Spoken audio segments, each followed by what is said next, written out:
how Man City started, you know. Okay. Anyhow, muching more than 10 points. Okay. No be able say Man City for near Mondo be akabe 5 games no majeri. Okay. But omo bottle no, e ma no be car one. Okay. E be car one no.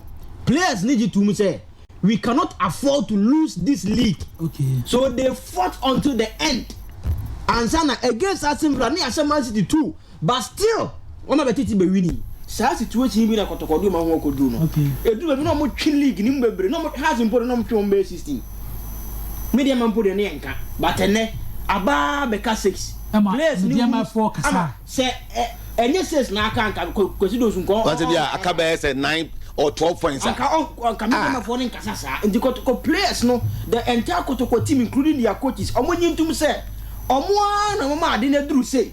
Yes, if you are part of the problem, you must be part of the solution. But what about the message? I know Shabawo.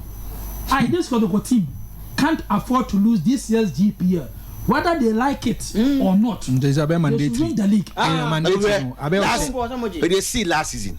Now we play. Who you play our Kotoko? Now we 10,000 Ghana, 6,000 Ghana. Me know you what me. Kofi last season. At the point in time, match is given. That is my now only did 7 points. Clear 7 points. 7 clear. Clear.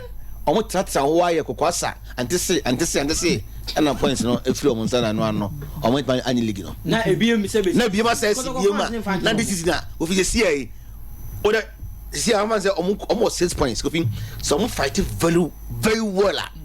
They can secure the 6 points, no? Okay. All things being equal. Okay. But I know sir, you fire no the fighting for it. The problem has become securing the 6 double points. Your effort.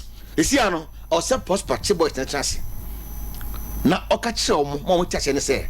See, I know say ba omo nyina aka ubi. It's omo redeem omo image. On say psychology. Oh yes, Kofi. Certificate. Omo to redeem omo image certificate. And it's possible they can do it. Very possible. Kofi. Abuteo.